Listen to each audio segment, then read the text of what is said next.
Halo pemirsa Cokro TV, jumpa lagi dengan saya Ahmad Sahal di Seruput. Saya masih membincangkan soal tuduhan ijazah palsu terhadap Pak Jokowi. Dan kali ini topiknya itu lebih ke wacana mengenai adanya dugaan mengenai adanya orkestrasi terhadap isu ini dari sejumlah partai politik. Nah, jadi ada aspek politiknya. Nah, saya jadi teringat obrolan saya pertama-tama dulu di podcast dengan Pak Suhadi, yang waktu itu saya kira mungkin beberapa bulan lalu, Pak, ya. Ya, lama sekali udah. Iya, di awal-awal Pak Suhadi bilang, "Ini politik ini, Ya. lebih politik, Tidak pure kepada ijazahnya. nggak pure soal isu ijazah dan arahnya 2029," gitu. Ya, Dan Pak Suhadi menyatakan itu sebelum Pak Jokowi menyatakan ada bahwa orang kuat. ada Ya, orang besar di belakang isu ini, betul. gitu.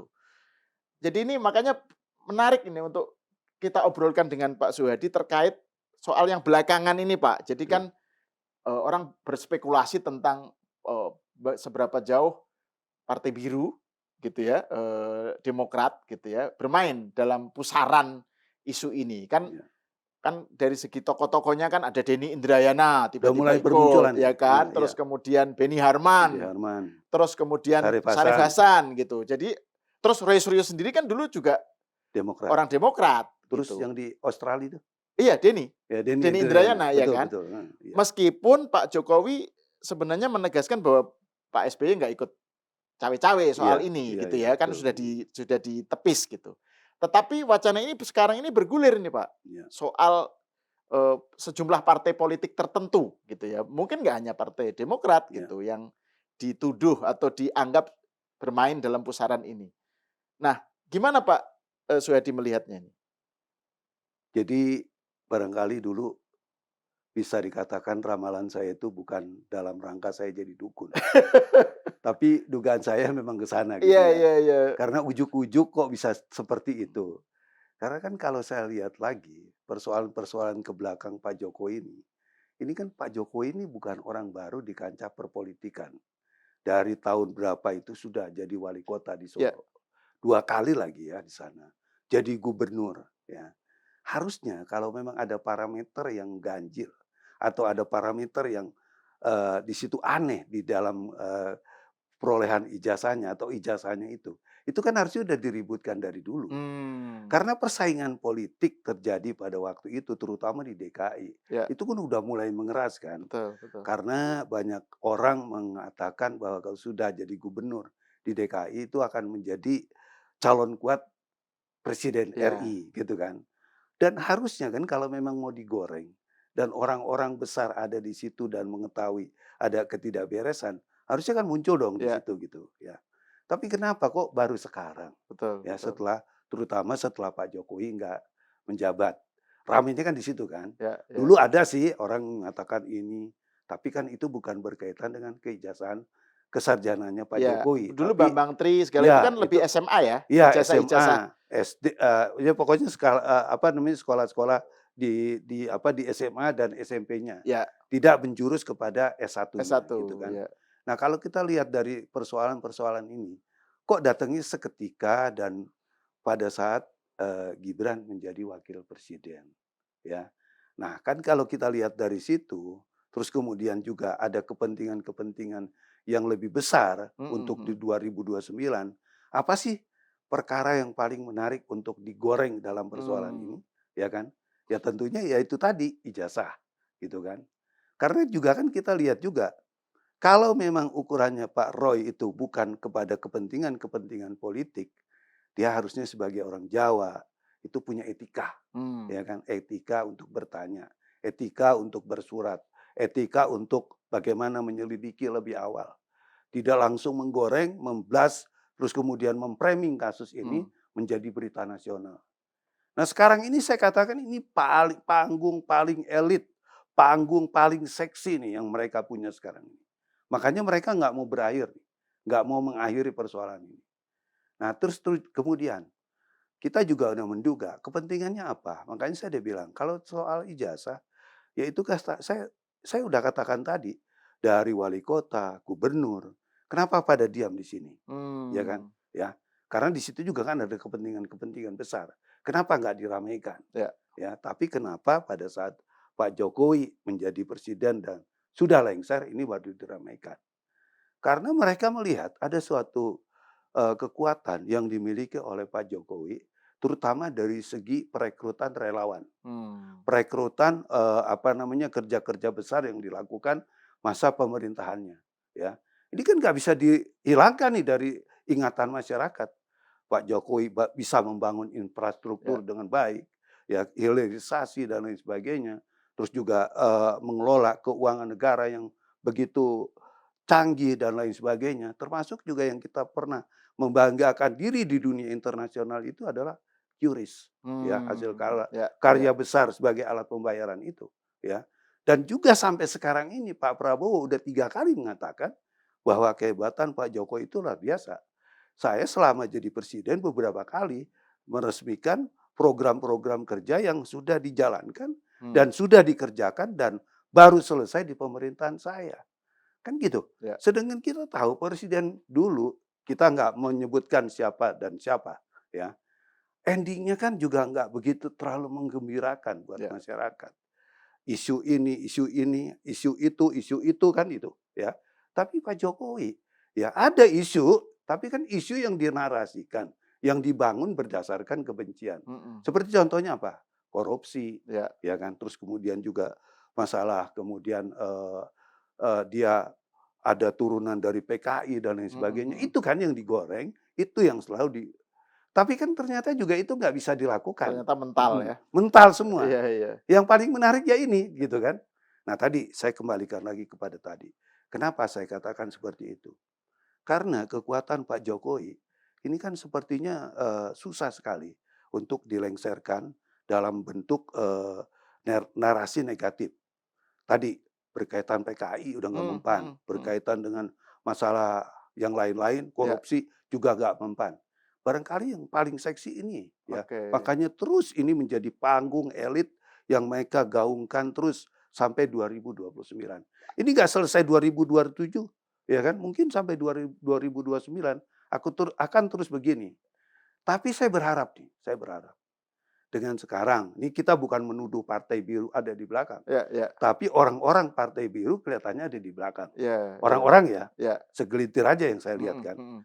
Ya, makanya sekarang yang kita pertanyakan, apakah ini mengerucut kepada SBY-nya atau kepada AHY-nya? Itu yang kita pertanyakan. Dan mudah-mudahan dengan keadaan yang seperti ini, ya kalau kita bilang ini kan kotak Pandora mulai terbuka, ya kita melihat nanti arahnya ini kemana? Benar sampai ke ujung, ya ke pimpinan, atau hanya sekedar di tataran orang-orang yang punya sentimen politik kepada Pak Jokowi, ya kan? Kan bisa aja. Ini kelompok kecil, kan biasa gitu. Yang namanya partai politik itu kan punya kelompok-kelompok orangnya gitu kan. Ya ini yang mendukung Roy Suryo, ya kan dari Partai Birunya, ya sehingga Roy Suryo harus dibantu, harus dibela dan lain sebagainya. Itu seperti itu. Tapi kalau kita melihat kerangka besar dari sebuah partai politik, di sini kan ada ketua umum, terus juga ada dewan pembina, ada sekjen. Nah bagaimana ini? Nyampe nggak ke sana? Atau ini pusarannya hanya di orang-orang tersebut? Dan yang ketiga, atau memang juga nyampe ke sana, tapi pura-pura nggak tahu. Kan bisa seperti itu gitu kan. Ya. Makanya ini nanti mana yang kita lihat. Kalau memang misalnya udah terang benderang begini, kita tinggal menunggu nih sikap SBY, AHY gimana, ya kan? Apakah memang ini didukung oleh parpol atau memang kelompok-kelompok kecil aja yang punya kepentingan-kepentingan sentimen pribadi dan lain sebagainya, kita lihat. Dan kalau nanti ini nggak ada jawaban dan terus bergulir seperti ini dan ini tidak diredam, ini kan api nih yang kita lihat kan, ini api tidak disiram, tidak diredam, ya berarti ada kepentingan-kepentingan yang lebih besar. Dan siapa dan bagaimana yang tahu Demokrat itu sendiri. Ya. Itu amatan saya. Dan juga kalau misalnya kita lihat, kan kenapa spekulasi ini muncul ya, itu kan ya atau dugaan ini muncul karena kan publik melihat ada kalangan yang melihat bahwa siapa sih yang paling diuntungkan kalau Gibran itu tersingkir, Lengser. ya kan, dari menjadi cawapresnya Pak Prabowo lagi gitu. Ya. Artinya kalau kan berarti kosong tuh posisinya kalau misalnya Gibran nggak lanjut. Ya. Nah yang diuntungkan siapa? Kan wah ada AHY, ada sejumlah nama kan gitu. Ya, Makanya larinya ke soal politik gitu. Dan kalau politik berarti bakal lama Pak ya ini ya? bakal lama. Aduh. Karena saya udah bilang tadi, cari panggung seseksi ini, Heeh. sekuat ini, ya, dan sehebat ini gak gampang. Ini kan kalau kita bilang ini panggung, panggung kan sekarang ini. Panggung politik yang paling seksi. Ijazah Ya. konteksnya dari narasi-narasi yang berkembang. Gitu. Nah tadi dikatakan tadi, kepentingan kalau Gibran, maaf, ya tentunya juga ini jangan sampai terjadi. Karena kalau ini terjadi, cikal bakal ke depan itu juga nggak akan baik. Mmm. Pasti akan terus terjadi seperti ini. Kita nggak mau pemimpin yang sudah terpilih harus selesai sampai 5 tahun. Ya. Itu yang kita harapkan. Dan berkaitan nanti masalah 2029 keterpilihannya sebagai bagaimana dan nantinya terjadinya seperti apa, itu kita serahkan kepada masyarakat, Ya. kepada ranah-ranah hukum yang memang diberlakukan dalam konteks pilpres, ya. Ya, kita serahkannya ke sana. Mhm. Tetapi dalam kaitan yang sekarang, kenapa ada partai biru yang digaungkan dalam persoalan ini? Karena terbetik kabar kan, ya, waktu kelompok dari poros purnawirawan TNI, ya, Oh, iya iya kita iya. pernah mendengar kan, Iya iya. yang cocok tuh ini, Iya iya yang iya iya. cocok tuh ini, Iya gitu iya kan. Ada iya. 2 orang tuh. Heeh heeh. Kalau nggak ini ya ini, Iya. gitu kan. Sebaiknya dari tentara juga sih, gitu kan. Terus muncul narasi-narasi, kalau Pak Gibran lagi ngomong, disanding-sandingkan dengan seorang ketua umum yang memang mungkin usianya juga nggak jauh beda, ya. Mhm. Seperti kemarin, ya, bahasa Inggrisnya Pak Gibran disandingkan lagi dengan bahasa Inggrisnya dengan dari seseorang yang Iya saya nggak mau nyebut nama lah di iya iya. situ, tapi kita harus tahu lah itu, ya. Wah ini lebih hebat, ini cuma seperti ini gitu. Nah ini kan kalau dilihat dari seperti itu, memang ada keinginan besar barangkali, ya, wilayah-wilayah kerja seperti ini wilayah yang murah, ya, Mmm. wilayah yang nggak banyak mengeluarkan duit. Kalau itu terjadi, dan kalau itu benar, Iya ya. iya. Karena kenapa? Ya kan seperti tadi, kalau dengan hanya menggoreng persoalan ini, terus kemudian menyerah, ya, atau tunduk dengan tekanan-tekanan yang ada, kan nggak ngeluarin duit banyak juga kan, Mhm ya kan? mhm mhm. Ya, misalnya Gibrannya sampai lengser Iya pada iya waktu iya. itu, ya. Pak Prabowo menyetujui, ya udahlah, apa yang dikatakan Purnawirawan saya ikut. Heeh. Kan jadi selesai dong. Iya iya. Artinya kan nggak perlu kampanye dan lain sebagainya. Tap Tapi saya berpikir, apakah iya itu bisa seperti itu? mmm. Karena kan kita lihat kedewasaan politiknya Pak SBY, juga Pak AHY, kalau itu dilakukan, itu kan nggak sangat bagus. Iya iya. Ya kan, nanti kan dibilangnya, oke, di 5 tahun ini nggak banyak orang ngomong. Di kemudian pada saat partai ini tidak disukai, dia bilang, "Lu juga dulu waktu jadi wakil presiden kalau ini terjadi, hasil kudeta." Kan Mmm. seperti itu kan? Iya iya. Seperti sekarang Bu Mega dengan Gus Dur. Kan selalu narasinya yang dikembangkan oleh orang-orang yang tidak suka bahwa Bu Mega mengkudeta Gus Dur. Itu Mmm. kan bagi orang-orang yang nggak suka. Iya iya iya. Kenyataannya seperti itu Iya iya. menurut mereka kan gitu kan.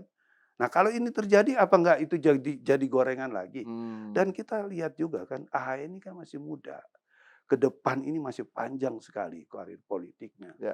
Dan kalau dia bisa menyelesaikan persoalan ini dan nanti keterpilihannya ini memang dilakukan secara ilegal ya kan, secara elegan ya, tentunya juga kan orang akan topi dong dengan Mhm yang mhm. bersangkutan.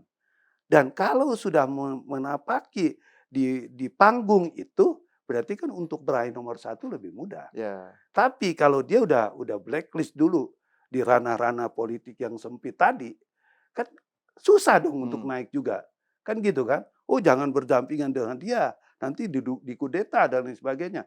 Itu yang akan terpatri di mata masyarakat, Mmm, mhm. gitu. Nah, terus ada juga ini, Pak, ini masih terkait dengan kenapa muncul tuduhan adanya orkestrasi dari sejumlah parpol tertentu Iya, atau sejumlah petinggi parpol tertentu. Jadi, bukan resmi ini iya ya. iya iya. Itu, dikaitkan dengan sakit hati terhadap Pak Jokowi gitu ya. Jadi selain biru Iya. kan yang juga sering dikait-kaitkan ya, Ada 2 partai yang sakit itu hati. merah gitu Mhm. kan.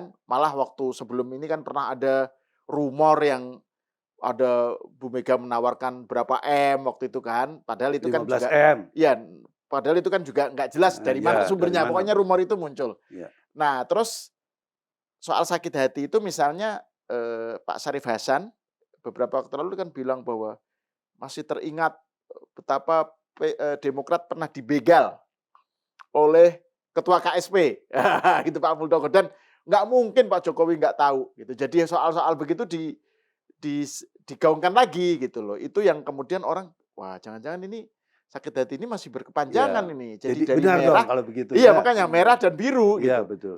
Ya, kalau tadi ya, kalau dilihat daripada hal-hal yang sudah terjadi berkaitan dengan perebutan tadi ya, perebutan Partai Biru, Hmm, ya katanya mau dijegal dan lain sebagainya. Kemudian dikait-kaitkan dengan keberadaan Pak Jokowi sebagai presiden kala hmm, itu, hmm. ya, dan Pak Muldoko sebagai kepala KSP. Ya kalau menarasikan ya, hal-hal yang seperti itu wajar gitu ya. Karena ada di dalam suatu perahu yang sama, ya kan. Hmm. Di mana KSP itu ada di kantor staf presiden, ada di kantor presiden, ya kan. Juga Pak Jokowi ada di sana gitu. Cuman sekarang benang merahnya benar mempunyai tautan langsung nggak?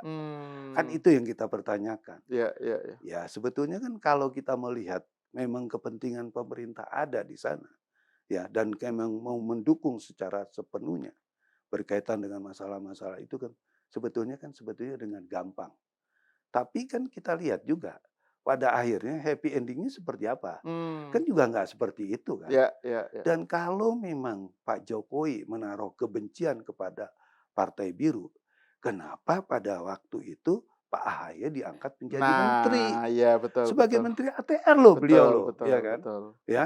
Dan berakibat dari persoalan itu terus dia menjadi menteri Sampai lagi. sekarang. Iya Ya, dong. ya. Ini kan kiprah yang menurut saya nggak kecil Ya, dan bukan juga main-main. ya. Ingat juga pada waktu itu juga kan hubungan antara kita tahu ya hubungan antara Demokrat dengan PDIP dan PDIP yang kebetulan mendukung Pak Jokowi itu kan nggak baik-baik aja dalam Hmm, persoalan hmm, ini. hmm. Tapi Pak Jokowi bisa mengambil itu loh, berani mengambil sikap. AHY dijadikan menteri. Itu sesuatu yang luar biasa. Ya. Jadi dari kerangka berpikir ini menurut saya itu nggak ada korelasi hubungan yang satu dengan yang lain untuk saling sakit hati. Hmm, Kan hmm. gampang dong kalau sakit hati ngapain saya ajak-ajak juga kan Ya, gitu kan. betul, betul. Ya ini pertarungan politik kok. Dan Pak Jokowi juga kalau saya melihat mengajak AHY dalam kabinetnya itu kan nggak mencurigai apapun. Hmm, hmm. Pure itu dilakukan karena melihat kemampuan barangkali dari seorang AHY untuk menjadi menteri. Ya memang saya lihat juga kan cukup berhasil waktu itu kan. Ada gerakan-gerakan beliau dalam mereformasi agraria BPN Hmm, gitu hmm. ya. Nah, terus kemudian bagaimana kelanjutannya ya kita lihat juga kan Hmm. sekarang jadi menteri lagi. Ya, Cikal makalnya kan dari Pak Jokowi. betul, betul. Gitu loh. Nah, ini harus akar persoalan ini yang harus dilihat. Sehingga saya kok agak ragu kalau partai besar yang disebut biru ini ada di kerangka besar untuk Hmm. menghancurkan Pak Jokowi. Karena kalau dilihat seperti itu juga hubungan emosional Pak Jokowi dengan Pak SBY baik-baik aja kok. Ya. Apalagi keduanya ada di Danantara nih. Hmm, Iya kan? hmm, hmm, Kan hmm. gitu kan? Ya. Masa sih sampai mau sikut-sikutan gitu Iya, kan? betul, betul. Tapi kan saya dibilang, ya namanya partai politik, kan saya dibilang tadi juga, ada kubu-kubuan lah. Hmm, hmm. Ada kubunya mungkin yang dekat dengan Pak Roy Suryo dan lain sebagainya. Sehingga tanduk-tanduk mereka digunakan. Karena punya kekuasaan kan, Betul, betul. terutama salah satu yang ada di DPR. Ya wajar kalau itu terjadi. Dan itu lumrah. Cuma saya dibilang tadi, kalau memang kerangka besarnya untuk 2029 dan memang pure ini untuk bagaimana menjatuhkan legasinya Pak Jokowi, dalam waktu dekat ini tentunya harus ada jawaban Hmm, bahwa Pak SBY terlibat atau tidak dalam kasus ini. Kalau memang tidak, ya dia harus nyatakan tidak. betul, Itu betul. segelintir orang yang memang mau ngacak-ngacak, Ya. ya kan? Tapi kalau diam, ya kita juga perlu pertanyakan, Hmm, hmm. mau kemana ini persoalan, kan gitu ya. Ya. Kalau partai merah jelas lah, kita nggak perlu lagi sebut itu, Hmm, hmm, hmm. ya kan? Karena memang secara terang-terangan, Iya, iya. tunjukin dong, udah seperti itu. Padahal, ya berapa kali ya? 1, 2, 3, 4. 5 kali dia lihat dokumen Iya. ijazahnya Pak Jokowi. Kok setelah tidak ada di partai itu baru Iya, tunjukin dong. pertamanya Kan dulu dari pertama kan udah betul. ditunjukin ke Ketika PDIP gitu ketika loh. nyalon wali kota Solo Iya, gitu kan. iya Yang kan ngusung dengan kan bangganya PDIP kan ya. pada waktu itu kan. Ini kader terbaik saya dan lain sebagainya. Kenapa nggak dikulik dari sana? Kalau memang tujuannya pada parameter keilmuan. Kalau sekarang kan tujuannya adalah politik. Politik. Nah, Tujuannya untuk menjatuhkan. betul. Nah, Pak, kalau memang tujuannya politik dan arahnya itu 2029 dan tadi Pak Soedi bilang, wah ini bakal lama nih Iya. gitu. Nah, cuma kan di sisi lain pengadilan udah mau jalan nih, Pak.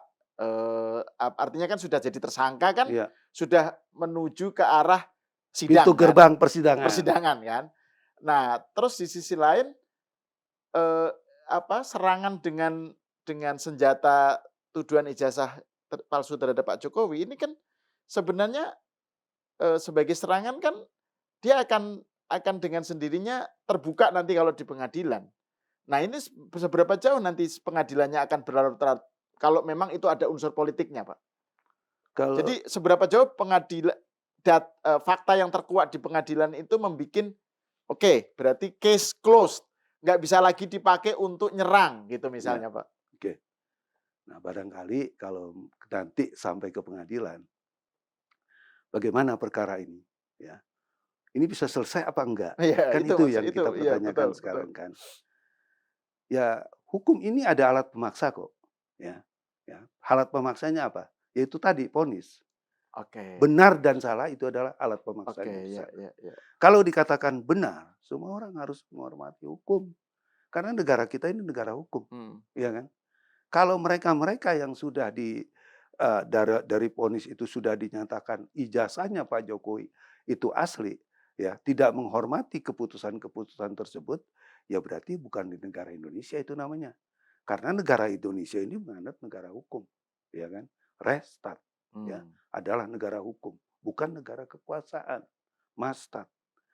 Dengan kita berpegang kepada putusan tersebut, harusnya kita hormati. Ya kalau orang-orang itu tetap masih nggak menghormati, peradilannya tidak fair dan lain sebagainya, itu sudah terjawab dari sekarang, gitu kan. Ya. Tapi ya di sana kan ada 2 persoalan yang bisa diselesaikan. 1, perkara tentang sah dan tidaknya ijazah itu akan terjawab di pengadilan, ya kan. Yang kedua, ada orang dinyatakan bersalah. Oke. Iya dong. Ya. Berarti kalau mengulik lagi persoalan-persoalan ini, ya kan, hukum kan nggak tinggal diam. Ini kan menjadi suatu presiden yang akan juga mengikat kepada orang-orang yang masih menaruh sentimen berkaitan dengan ijazah. Kan vonis pengadilan itu harusnya final, selesai dong, gitu ya. Walaupun nanti ada banding, ada kasasi, ada PK barangkali, ya kan, ya. Ya itu tentunya kita ikutin terus ranahnya. Tapi begitu bunyi nanti ketok dari pengadilan negeri, misalnya dinyatakan sah dan lain sebagainya, ya harus kita hormati dong. Ya. Walaupun masih bisa banding dan kasasi. Betul. Tapi kunci dari persoalan ini selesai. Ya. Makanya saya selaku bagian dari relawan itu tidak setuju kalau persoalan ini diselesaikan dengan jalan RJ. Ya. Karena kenapa? Ya nggak akan selesai. Betul. Dan ini benih-benih kebencian terus akan terjadi. Ya. Oke, Roy Suryo berhenti, Rismon berhenti, Tipa berhenti, muncul lagi orang-orang baru nanti yang akan membuat hal yang sama gitu loh, ya kan? Dan lagi kalau nggak selesai, sederhana sekali kok. Orang akan mengatakan, publik akan mengatakan, netizen akan mengatakan Pak Jokowi takut. Oke, ya. Selesai? Betul. Tidak, Betul. gitu kan? Jadi malah justru itu membuat situasinya nggak ada kata putus Ya, gitu, Pak. nggak kondusif lagi Nggak menurut kondusif. saya. Ya, padahal Pak Jokowi kan juga gaspol kan, pengadilan saja gitu. Ya, betul. Nah, terus terkait ini Pak, ini mungkin bagian akhir ya dari obrolan kita. Ini kan kalau Pak Soehadi kan menyatakan bahwa sebenarnya ini harusnya pamungkasnya itu ya pengadilan, vonis itu nanti gitu loh. Bahwa itulah yang menjadi panduan yang harus diikuti gitu ya tentang ini. Tetapi kan sekarang ini muncul juga narasi yang bilang Pak Jokowi kenapa sih nggak ditunjukkan aja ijazahnya gitu kan?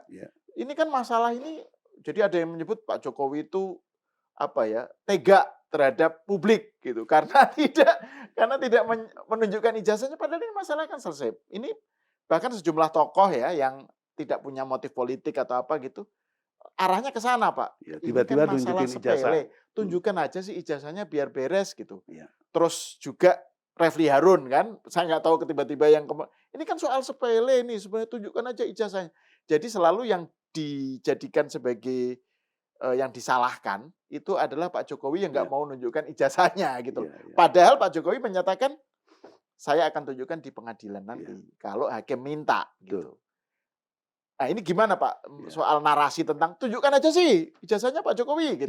Jadi kalau saya lihat seperti ini, ya kan sebelumnya juga ada benang merah nih Hmm, dari seorang komisioner yang ada di apa namanya Hakim MK ya. ya, Hakim MK itu udah nunjukin ijazahnya pada saat diributkan.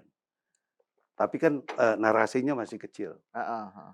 Sebetulnya kan dulu juga kalau memang niat baik Roy Suryo dan kawan-kawan itu mau melihat ijazahnya Pak Jokowi, kan sebetulnya juga nggak akan serumit ini, Oke. nggak akan sepelik ini kalau dilandasi oleh niat baik. Hmm, Tapi beberapa bulan itu kan tiba-tiba aja muncul ijazahnya Pak Jokowi palsu dan lain sebagainya. Saya sudah dapat fotokopinya dan lain sebagainya gitu kan. Nah setelah Pak Jokowi bereaksi dalam persoalan ini membuat laporan, dia lari kepada Dian Sandi, baru kemudian masyarakat berduyun-duyun. Masyarakat yang mana dulu juga. hmm. Kalau saya lihat kan cuma kelompok-kelompok mereka aja Ya, kan. ya. Menanyakan, tunjukkan aja ijazahnya Pak Jokowi. Kemarin saya diwawancarain oleh iNews. Hmm. Saya katakan, berbeda Pak Asrul Sani dengan peristiwa dengan Pak Jokowi. Kalau Pak Asrul Sani itu kan dalam konteks ada niat baik dari kedua belah pihak, ya kan. Tapi kalau Pak Jokowi ini, ya kan, orang membakar rumahnya Pak Jokowi, baru kemudian ngomong, bagaimana ini, ya kan, rumahnya udah kebakaran, ya kan nggak bener dong Ya, begitu ya, ya. caranya, ya kan. Dan saya udah bilang tadi, ya persoalan-persoalan ijazah itu kan sebetulnya sudah selesai. Karena Pak Jokowi itu bukan menunjukkan ijazahnya di Pilpres, ya Mm-mm. kan, di tahun 2019, tapi dari tahun 2004 2004 ya. 2004 di Solo. Menjadi wali kota pertama ya. Iya, wali kota pertama di Solo, Solo, ya. kedua di Solo, Ya. ketiga di DKI, Ya, ya, ya. keempat juga Pilpres. Pilpres. Harusnya kan udah clear dalam persoalan ini. Kenapa baru muncul sekarang? Dan juga saya katakan selalu nih, saya tekankan. Objek penelitian itu tidak dihasilkan dari produk yang benar. Kenapa saya katakan bukan dari produk yang benar? Loh, fotokopi kok. Sekarang saya tanya, fotokopi itu didapatnya dari mana? Ya. Ya kan, ini kan juga menjadi pertanyaan. Terus kenapa dia bingung? Ada ini, ada ini, ada ini. Ini kan juga dia bingung kan? Mana ini ijazahnya Pak Jokowi? Jadi seperti dia peneliti, tapi juga dia seperti kayak orang kebingungan. Iya. Nah ini kan ada suatu narasi yang menurut saya sesat. Ya, harusnya ya kalau yang namanya peneliti itu dia harus ajak pada suatu pendirian. Ini loh ijazahnya yang saya temukan, ya kan? Saya dapat dari seseorang dan saya udah lakukan penelitian dan lain sebagainya. Cuma saya juga bilang, kalau dari fotokopi dilakukan penelitian, apa yang diteliti? Orang dia belum melihat aslinya kok. Makanya itu juga salah satu ada dugaan ya. Ijazah yang beredar itu dugaan diedit. Dugaan nih, Ya. diedit.